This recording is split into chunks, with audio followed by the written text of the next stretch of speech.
Magandang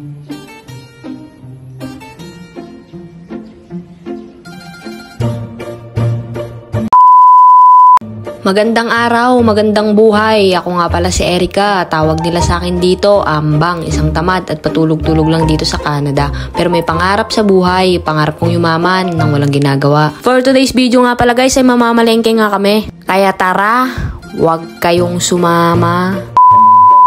Dito nga pala guys ay tatawid nga pala kami papunta dun sa bus stop. Bale nandito na nga kami guys. Bale 2 minutes nga kami naghintay ng bus dito. Ang kasama ko nga pala dito guys ay si mama. Bale 2 kilometer nga palang layo mula sa bahay hanggang sa pupuntahan namin grocery. At 30 minutes walk nga palang layo pag naglakad kami. Nung kararating nga pala namin dito sa Canada guys ay nilalakad nga lang pala namin. Nung kararating namin dito ay summer pa. Ngayon kailangan na talaga namin magbus. Sobrang lamig kasi sa labas pag naglakad kami. Baka mamaya bigla kaming tumigas. Ito na nga pala guys, dito nga pala kami magro-grocery sa Golden Fresh Market. Pag nagro-grocery nga pala kami dito guys ay may dala kaming mga trolley. Dito nga pala sa entrance guys ay iniiwan nga pala namin dito yung trolley. Pagkatapos nga pala namin iwan dito yung trolley guys ay kumuha na nga pala kami agad ng basket. Una nga palang kinuha dito ni mama guys ay itong longgan. At sumunod naman yung kinuha dito guys ay itong orange. At dito nga pala na banda guys ay naghahanap pa kami kung anong kukunin namin. Bali nakita nga pala ni mama itong saging guys. Kaya kumuha na nga pala siya dito. Sinusunda-sundan ko nga lang muna pala siya dito guys, pero mamaya alam nyo na. Bali tignan nyo nga pala itong pinapakita ko dito guys. Yan pala yung malapit ng mabulok, pero goods pa yan. Diyan nga pala nila nilalagay yung mga malapit ng mabulok pero pwede pa. Bali mas mura nga pala yung mga nandun. Bali kumuha nga lang pala si mama dito ng suka. Ang kinuha niya nga palang suka dyan guys ay yung apple cider. Sabi ko kasi mas masarap yung apple cider. Bali dito nga pala na banda guys ay naghahanap nga pala kami ng glutinous. Bali yung glutinous nga pala guys ay pinabili pala ni nanay. Yung nanay kasi guys ay nagluluto ng mga kakanin. At ito na nga pala guys ay nahanap na nga pala namin tong glutinous. Bali kumuha nga lang pala si mama dyan ng isa.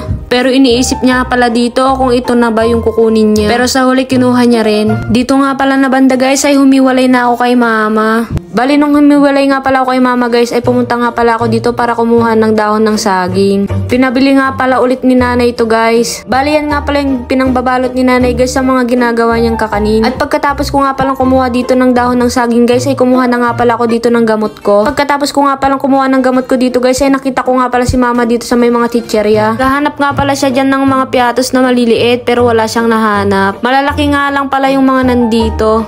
Naghahanap nga pala ako dito ng Oshi. Akala ko nga pala wala, pero natabunan lang pala. Kaya kumuha nga pala ako dito ng isang Oshi. Bali, spicy nga pala yung kinuha ko dito guys, kasi mahilig ako talaga sa manghang. Katapos nga pala namin punta sa may mga teacherya guys, pumunta nga pala kami dito sa mga karne. Bali, kumuha nga lang pala kami dito ng legs ng manok. Imamarinate nga pala daw ni mama yan para daw iihaw niya. Bali, dito nga pala na banda guys ay kumuha lang siya ng isa. At dito nga pala na banda guys ay nakita nga pala ni mama tong native na manok. Nagdadalawang isip nga pala siya dyan kung kukuha siya o hindi. Baka daw kasi wala ng space sa ref, hindi na lang din siya kumuha. Sabi pala ni mama sa akin dito kanina guys ay magluto daw ako ng lomi. Kaya dito nga pala na banda guys ay kumuha na ako ng oyster. Bali ang oyster nga pala guys ay gagamitin ko pampalasa dun sa lomi ko. Marami nga rin pala silang mga pansit canton dyan guys na gaya dun sa Pilipinas. Bali dito na banda nga pala guys, bumalik nga pala ako dun sa may mga karne para kumuha ng mga buto-buto. Yan nga pala ay gagamitin ko para sa sabaw ng aking lomi. Bali buto-buto nga pala ito ng baka. Kumuha nga lang pala ako dito ng isa. Gusto ko nga pala talaga yan para sa sabaw ng lomi. At pagkatapos ko nga palang kumuha ng buto-buto guys ay kumuha ko nga pala ako ulit dito ng noodles. Bali isa nga lang pala ulit ang kinuha ko dito guys. At nung makakuha na nga pala ako ng noodles dito ay kumuha na nga pala ako dito ng pusit. Muntik ko nga pa palang makalimutan, wala pala kaming repolyo. Kaya ito kumuha nga pala ako dito ng isa. Bali ang repolyo nga pala guys pang tatappings ko nga lang pala sa lomi. At nung makakuha nga pala ako dito ng repolyo guys ay magbabayad na nga pala kami dito ni mama.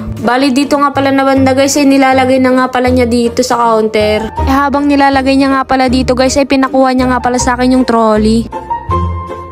Pagkarating ko nga pala dito guys, nilalagay niya na sa bag niya yung mga pinamili namin. Dito pala na banda guys ay kinakabahan si mama. Baka daw kulang yung dala niyang pera. Pero sa huli, sakto lang din. Kaya dito nga pala na banda guys ay pauwi na nga pala kami. Bali pupunta na nga pala kami dun sa kabilang bus stop. Papunta nga kami guys, si mama ang may hawak dito sa may trolley. Siyempre ngayon pauwi kami, ako naman. Andito na nga pala kami sa bus stop, naghihintay ng bus. Bali 5 minutes nga din pala kami naghintay dito. Ito na nga pala guys yung mga pinamili namin, inaayos na namin. Hanggang dito na nga lang pala tong video namin guys. Kaya kung hindi ka nga pa pala nakapag-follow sa aking page ay baka naman mag-follow ka na para updated ka sa aking mga walang kwentang video.